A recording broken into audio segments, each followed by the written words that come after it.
Good morning, brothers and sisters. Mama's still sick, so the dada's going to read by him.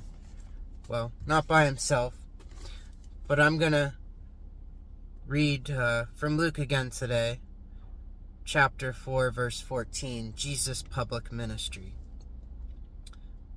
And Jesus returned to Galilee in the power of the Spirit, and news about him spread through all the surrounding district. And he began teaching in their synagogues and was praised by all. And he came to Nazareth, where he had been brought up, and as was his custom, he entered the synagogue on the Sabbath and stood up to read.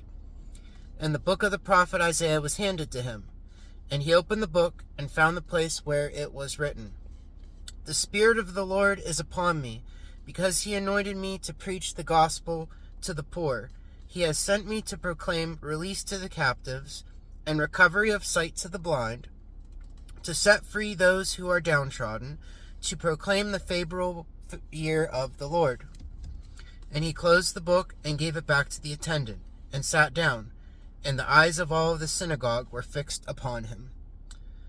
So these are people that had seen Jesus grow up. So they already had pre-selected views of him. Their hearts were hard because man makes judgments, and then man sticks by his judgments, which lead to his death. And he began to say to them, "Today this scripture has been fulfilled in your hearing." And all were speaking well of him, and wondering at the gracious words which were falling from his lips. And they were saying, "Is this not Joseph's son?" And he said to them, "No doubt you will quote this proverb to me. Physician, heal yourself. Whatever we heard was done at Capernaum, do here in your hometown as well."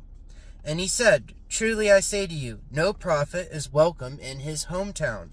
But I say to you in truth, there were many widows in Israel in the days of Elijah, when the sky was shut up for 3 years and 6 months, when a great famine came over all of the land.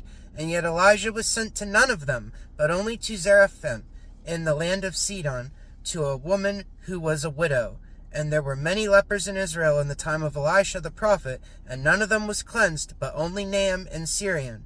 And all in the synagogue were filled with rage as they heard these things. And they rose up and cast him out of the city, and led him to the brow of the hill on which their city had been built, in order to throw him down the cliff. God's Spirit only goes to those who will receive him, those who will humble themselves. That's what this lesson is about. All right, love you guys.